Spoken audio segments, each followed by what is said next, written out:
Welcome to the bold analysis, ladies and gentlemen.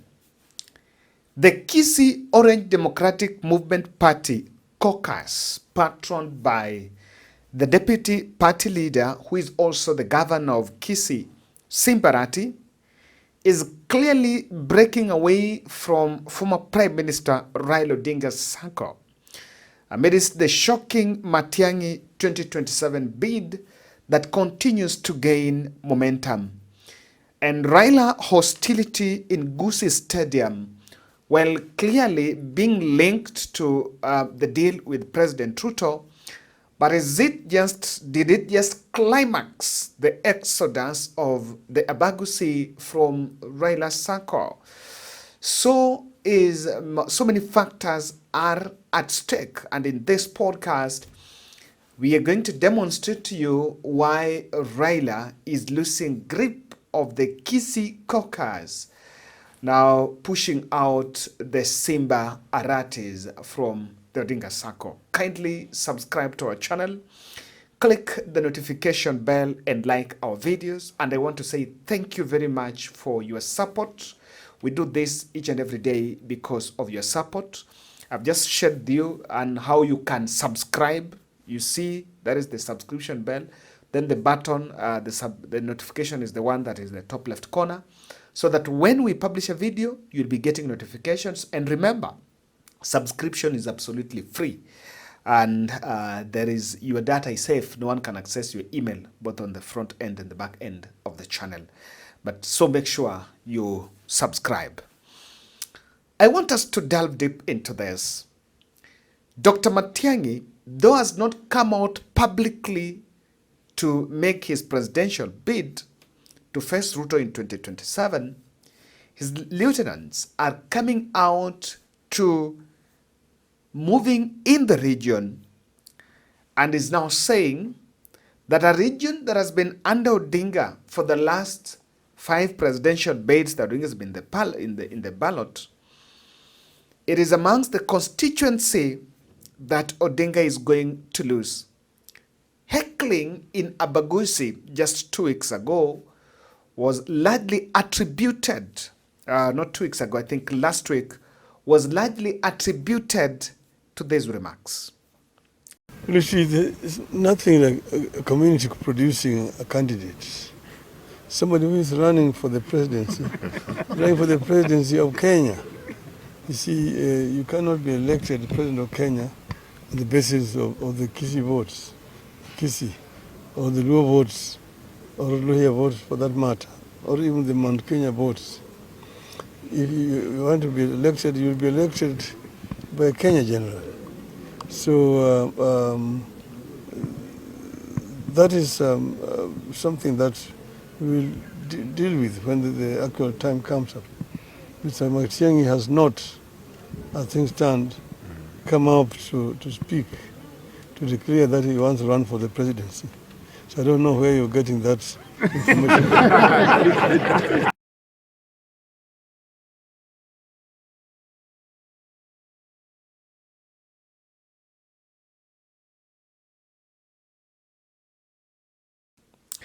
Now, reports emerge that Raila Odinga was supposed to do some damage control. And among the plans was to organize a tour of the Kisii region with elected leaders. But even all that does not seem to hold grip, because during the time he was making that mock consultation move from one county to the other, the Kisii chapter was skipped by several ODM leaders.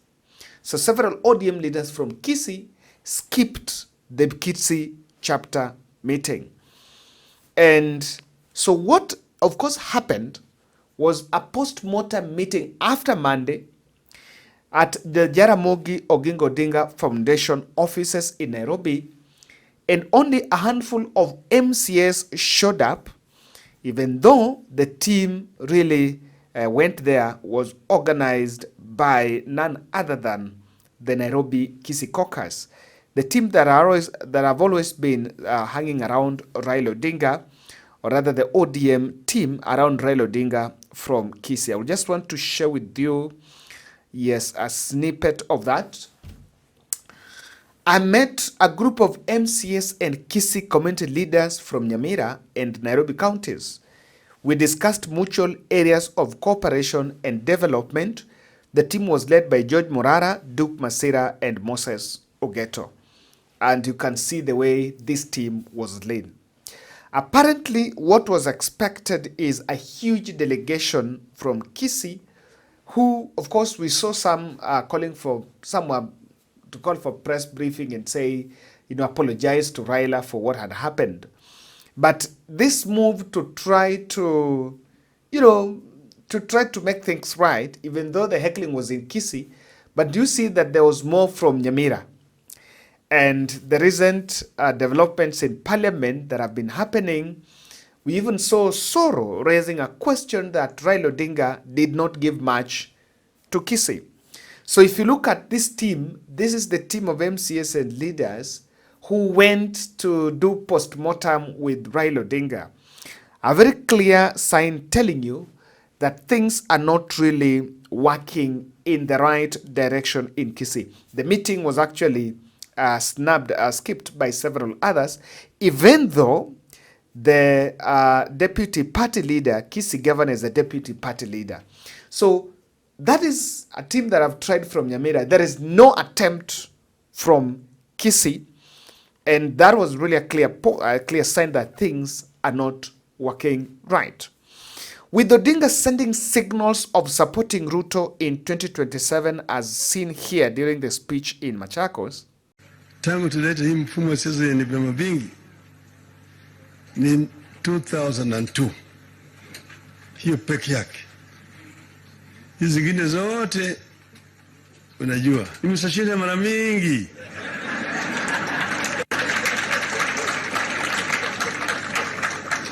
Sijatangazwa tu. Mimi najua mwaka juzi tulikuwa nasema fungoni saba. Sisi tufungueni saba. Maana tulikuwa najua ndani ya saba kuna ukweli.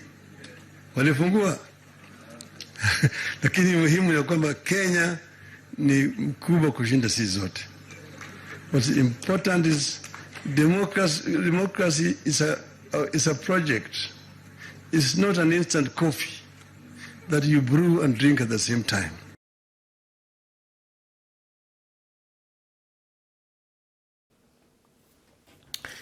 The Jubilee Party has endorsed Matiang'i for presidency and is warming up for Kisii and Nyamira counties.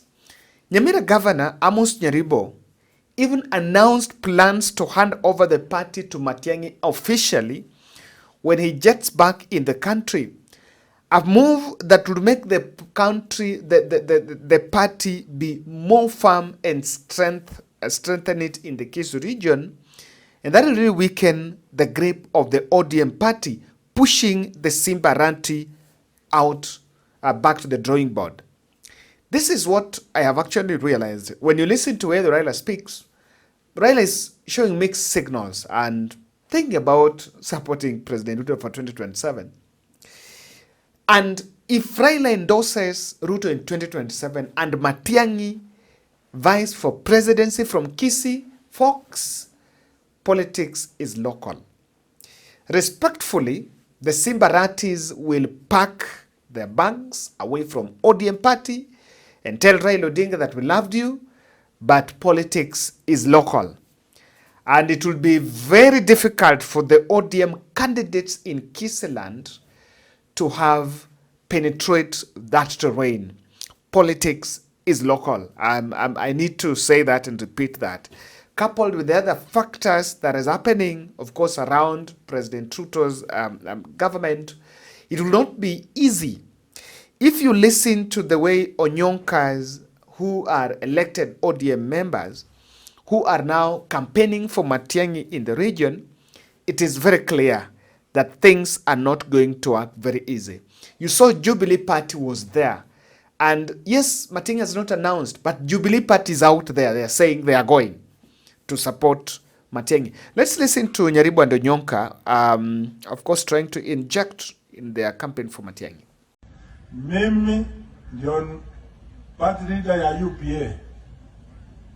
UPA watu yote wamekubali hii ni wakati ya Mkisii. Ile ndongo wa moja mkwe pamoja Matiang'i ngojale ebati ene yaye mubwatokere toma chukura transipi mtaweza kwenye diversion onde na aro teto president korusi ekiale serikali nene ngora yete tawa sukio montonde erinde tosije focus omonto to bwate ningo tinyi weti ngo to bwate asante sana. Borrowed a lot. It is during Ruto's time we have borrowed 7 trillion shillings. You know, I wonder what you people think about. Can you please tell Musalia, who was my classmate, our country is in a mess. This country, look at these people. They have no food, they have no jobs. Young people are walking around as if they're losing their minds. And then you people are walking around and saying, they shifts, you shaf. Ambia Musalia, ambia William Ruto, hiyo shaf hatutaki. Hiyo kitu ni adani. Bwana Agoi, munauza airport ya Kakamega bwana. Munauza Nairobi. Munauza Kisumu. Mpaka port ya Mombasa munauza kuuza. Musalia hawezi kusema kitu. Gentlemen, what happened to all of us? Vitisia, we were in foreign affairs, we were told to always stick by the truth. This country cannot go on the way it is going on if we are not willing to bring integrity to government, period. Hakuna story. Atu mnakuja mikutano, atu tuende president. What? I wish the president's people were here. County commissioner is here. Muambie president, hawachange kuongea uongo, nini. Tunamheshimu, tunataka afanye kazi yake, tunataka pesa haiwezi kufika kwa county. The county governments are only getting how much? 15%. The national government has taken 85%. Then what do you want them to do? Then you tell me I need to come here and clap for the president. Tell him, kura zinakuja miaka 2 sasa. Hata huyu mzee amelala hapa angemwambia hivyo. Because we must believe that we are going to manage our country prudently, honorably. There must be fairness and equity. We don't want where one MP is given 200 million, somebody is given $1 billion to do roads in his area. Jamaa wananunua helicopter, Land Cruiser ndio hizo tunabeba. Wamama wazee hakuna capitation, hakuna pesa ya maskini, hakuna pesa ya shule, walimu hawana mishahara. Ay boss. So when you pay attention clearly, there is something you realize that there is a lot of activity. In fact, Nyaribo was even blamed for organizing the heckling in the Abagusi stadium. I don't want to associate with those claims because the deputy party leader Simba Arati was in that stadium. He was in that stadium. And I want to believe because he was also going there, there is nothing that would have stopped him from mobilizing. Himself, he mobilized for people to attend. So if people turned hostile against Raila, then I think those people are more of Arati's supporters than Matiang'i, than Nyaribo. So, okay, putting up that claim, if you ask me, does not augur well, does not come out well. Now, while the governor, as Arati, has kept quiet about Raila hostility, a group of Abagusi elders are now telling Raila Odinga that you must come out and back Raila. And now the catch is, this team is believed to be allied towards Simba Arati. Hii sasa ambayo former prime minister anakuja Kisii na kusema ya kwamba wa Kisii hatutoshi, imetukera sana kwa sababu sisi ni watu ambao kura yetu ndio inadetermine mara mingi ni nani anakuwa kiongozi Kenya hii. Ndio maana wanakimbia kwetu kutafuta. Watu wa mlima wameteremka kuja kwetu. Kwa hivyo kaunti zote 46 tuunge mkono Mkisii wetu Matiang'i aingie kwa uongozi na sisi pia tuongoze Kenya hii. Bwana Ruto wakati wake umefika, umeisha, aende nyumbani. Bwana Raila muda wake umeisha, aende nyumbani. Sasa Matiang'i akae kwa ile kiti. Hata president wetu wa saa hii anaomba mahali pengine. Kama angetosa angeambia Raila kuja pamoja na yeye. Aliona zimepungua akasema aongezee. Na sisi tunaambia baba Raila Amolo Odinga ya kwamba tumekuwa tukimsupport miaka yote na yeye atusupport. Asiende pande hiyo nyingine. Hiyo ndio tunasema hapana. Tunamwambia sisi ni watoto yako. Nyumba yetu haiwezi kuungua ukiwa hapa. Hapa kwetu wewe tumekuwa tukikushika mkono miaka yote. Na yeye atusike mkono wakati huu. Hii ni wakati wetu na yeye akuje hapo. Ningependa ku-advise our former Chief Justice asikubali watu wampembeleze, aanze kujichafua Kabisa. Jina lake ni nzuri Kenya hii. Nadhani ile kitu atafanya ni kusupport Matiang'i na ile integrity watu ambao wanayo kwake waendelee kumheshimu. Wakati wengine tulikuwa tunakaa na mzee Raila, tumesaidia yeye, hata amekuja hapa Nyamira kila wakati, anakuja hapa Kisii kila wakati, akicha anaomba tena, tunaendelea na yeye. Sisi wakati huu tunaona ni furaha tuingishe kijana wetu. Politics is local. So while you can have your way, you can say anything about what you think, but politics is local. I want to look at how the Matiang'i bid is going to rattle the ODM Kisii grape, Raila's Kisii grape. But before that, there is something you see. Matiang'i is vying for presidency. I am also seeing Chief Justice Maraga in that move. I don't know whether if the two of them get to vie, it would actually detonate the presidential bid from Kisiland. And one way or the other, one must drop out of that race, or based on brotherhood. Yes, if they want, if they are serious about a presidential bid, then one way or the other, it's either Matiang'i to support Maraga or Maraga to support Matiang'i. And I think it should be the other way around. Maraga to support Matiang'i.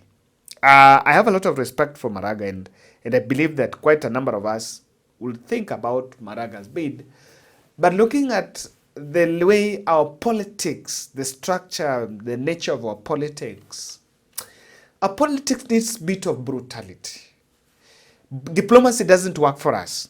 For this country, diplomacy is not the right. Political diplomacy has never worked. So, of course, Maraga is very diplomatic and is a very clean man before the people. But then, are Kenyans going to vote for the clean? I wish we outgrow our comfort and really have that conversation. Number two, I'm vouching for Matiang'i because the moment he is in that bid, he makes his bid, he clearly joins Ruto's succession. There is something I've been saying in this podcast, that in 2027, the two things going to happen. The country might change regime, and whichever way, there is going to be a start of Ruto's succession. That succession is going to start 27. As to whether it will end, it can end in 2027. And if it doesn't end in 2027, then it will end in 2032. But Matiang'i will be part of that matrix. And that will be interesting to see that time, because I believe that Odinga is also going to make his exit in 2027. After 2027, I don't think Odinga will have his persuasion power in the area. Matiang'i's payback push is gathering, Kisii payback push is gathering momentum, and this is going to complicate several other factors, because people start saying, oh, we've supported our brothers from the other side, so it is our time to support us. The same thing is going to affect Raila almost everywhere. I'm telling you, and Raila supports Ruto Tosha, and Kalonzo's are asking for the same payback, and the nation, Luya Nation, is asking for the same payback. Things are going to be very complicated. This also put a contention Nairobi vote. There is a significant of the number of Kisii vote in Nairobi. And if the same thing that will happen in Kisii there might also replicate in the city, and the hot UDA, that party by Matiang'i, If that contest emerges, ODM will be disadvantaged. And Arati's are clearly showing signs that sometimes, let me tell you, Arati is a friend to Raila. But if that association with the ODM he risks losing the Kisii governor seat, he has no option but to think in that direction. Thank you.